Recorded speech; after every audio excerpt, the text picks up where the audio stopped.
Hi everybody, it's Carolyn from Battersea and York Gardens Library, and I'm bringing you another Create a Comic drawing workshop.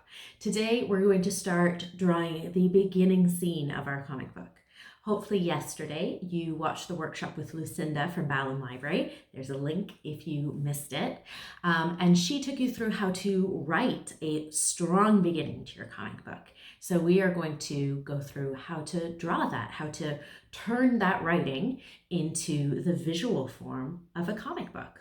Now, I do recommend you watch Lucinda's workshop because she goes through some examples that are really good and help you to think about what makes a good beginning and what you want to convey in the beginning of your graphic novel or comic book. In particular, she mentions 4 things that a strong beginning should have: atmosphere, sense of place, sense of character, and a hook to really pull the reader in.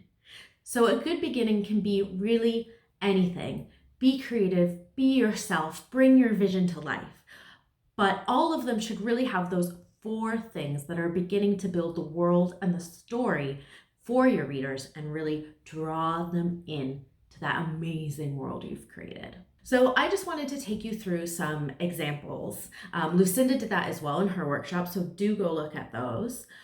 But I have a few that I find interesting, particularly from a visual perspective. And actually all of the ones that I'm going through with you today are available through Libby or Overdrive with your Wandsworth Libraries card. So you can download and read them on whichever device you're using.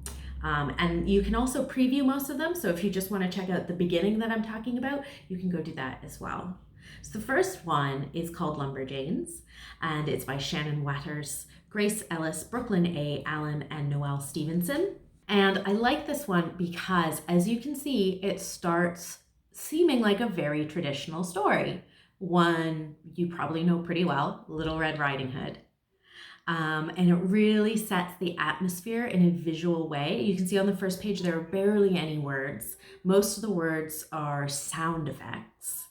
And it really uses color very well to give you the idea of this spooky background, and then there's the bright pop of color from, who we assume right now is a Little Red Riding Hood kind of character in the middle. And then on the following pages, it turns it on its head. It's immediately funny. She's startled by her friends, and we get this sense of character of this tight-knit group of girlfriends who are on some kind of adventure or quest. And what I like about this too is that we're starting to get little hints of the supernatural. You can see the group of foxes, they all have 3 eyes. So everything looks like it could be taking place in our world, but there are hints that something isn't exactly as we're going to expect it to be. The next one I wanted to talk about is Moon Girl and the Devil Dinosaur, and this is a Marvel comic. It establishes a sense of place in kind of a different way. You can see they literally just write Lower East Side Manhattan, so we know exactly where this is. But on top of that, these panels really set the scene for the main character's specific setting. So yes, she's in Manhattan, but we can see she lives in a very messy bedroom. She has science stuff sort of all over the walls. And then it also zooms into details of little things. We can see a bunch of rejection letters from schools. We see her working on an invention. So we get very quickly a sense that she's quite smart, but something's standing in her way of getting into schools that she wants to get into. She's an inventor, but she's a bit chaotic, a bit messy, and as we can see, she's running late, and this seems to be a typical occurrence for her. And the next one I want to talk about is The New Kid by Jerry Craft, because this one starts kind of inside the narrator's head. He's speaking in metaphor, which he points out to us. So we get a real sense for how he feels and how he thinks about the world. He's obviously not really falling through space, but he's telling us that's how he feels in life. So we already get a sense like he's a bit of a conflicted character. There's going to be a lot of emotional impact to this story. We also see a sketchbook. So he's probably an artist. And then as we go into the next panels that are set in his real life, we can see that he's a bit quiet. He's doodling away in his sketchbook. So it seems that a lot of his thoughts and feelings stay inside his head. He's an introspective guy and an artist, and he really wants to go to art school, which his mom doesn't think is the best choice. So we already see here that there's going to be a big conflict around this probably happening throughout the story. And then I really like the next page because it's kind of a comic within a comic. And so we see through one comic what's actually happening, and then through his comics, how he interprets it. So we can see here, he's not looking forward to school. So those three just sort of give you an example of different ways of entering your story. Lumberjanes really went in through atmosphere and then a twist. Moon Girl really went in through establishing who this character is. And the new kid established character as well, but more through getting inside the character's mind and showing us what's going on in there than his surroundings. So there are lots of ways you can create an interesting beginning, but they all have those four things: atmosphere, sense of place, sense of character, and a hook. So I think that Lucinda created a really awesome opening scene. I think it has all those four things we've talked about. So just to remind you what Lucinda wrote so we can proceed with our drawing today, I'm just going to insert very quickly a clip from her workshop here. We begin with Zaffy steering a boat through chopping waves, being chased by a shark. It's all very dramatic. The wind is rushing round overhead. The waves are choppy and high and low. She's very focused. The shark is coming close in beside her. It gets too close and she pokes her hand into the water and twists her wrist like this, and a wave propels her forward. You can see the magic glance off her hand as she does it. So the shark gets left behind. And then she docks the dinghy at a little jetty in the shanty and laughs. And then Zaffy, nice try, you're still too slow. A boy with a shark's head pulls himself out of the water onto the planks. I almost had you. Dream on, says Zaffy. I was miles ahead. You are the slowest shark I've ever met, Sam. Sam says, you were using magic, though. I'm fairly sure that's cheating. Zaffy, whatever. You're on swabbing duty for the week. My turn and yours. Sam, Zaffy, that's not fair.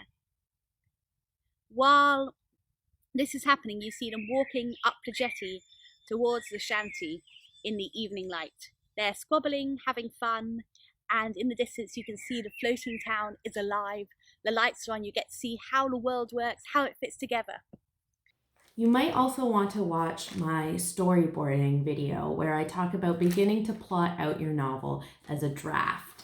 In that one, I explain how I cut out panels and kind of play around with them on the page until I'm happy.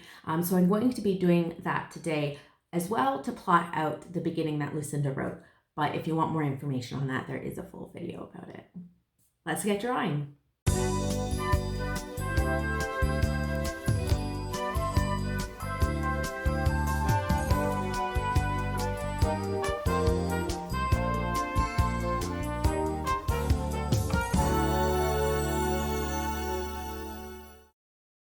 Okay, so I have a rough draft of the beginning that Lucinda wrote.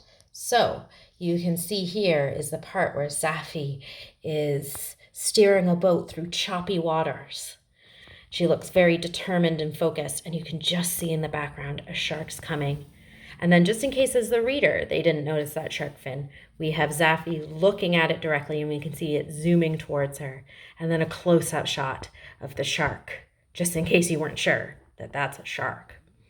And then we come down to this wide panel that kind of fills up the rest of the page, and we see the shark is getting quite close to the boat. But interestingly, Zaffy is not looking that worried. She's looking as determined as ever, but the waves are still pretty choppy. So I'm trying to give through these like short-ish panels where you could just sort of do this one and convey the whole scene, but I kind of want to show that it's an adventure in progress.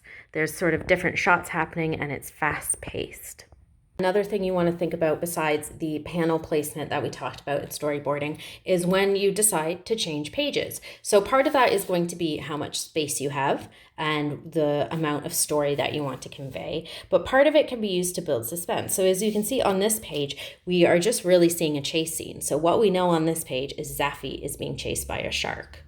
And then on the second page, we kind of have our first twist, which is Zaffy starting to do something you would not expect a person to do when confronted with a shark. And we see the introduction of magic. And then that ends with her getting away. With the action has kind of calmed down. And we've learned a bit more about Zaffy and the setting to come. And then once you flip onto the next page, that leaves an even bigger twist, which is she knows the shark. She's talking to the shark. The shark is half shark, half human. And that's when the vibe of the story kind of changes from action, adventure, maybe a little bit scary, to sort of lighthearted comedy. And so then we are just kind of getting to know a bit more about the character. And you can see here, the shark is starting to morph into a boy. And we can see here, oh, it's a boy and a girl, friends. And I'll put a bit more detail in the background here, but we're really going to get more of a sense of the setting here. You can see I've done some line drawing now. I will talk a bit more about that next week, as well as coloring and lettering. Thank you for joining me today. Don't forget to tune in next week, Sundays at 3 p.m., and to also watch Lucinda's comic book writing workshops, Saturdays at 3 p.m. Don't forget to share what you've been working on. We'd love to see it. It fuels our imagination and helps us learn more. And you can also earn library achievement badges. And there's more information about that included with the video. And we're going to have a video about it posted tomorrow as well, in case it's still something you want to learn more about. If you can also take 2 minutes to fill out our customer survey, that helps us continue to improve the online services that we're bringing you during lockdown. And there will be a link to that as well. So have an amazing week. Enjoy the rest of your weekend, and we will see you next time. Bye-bye.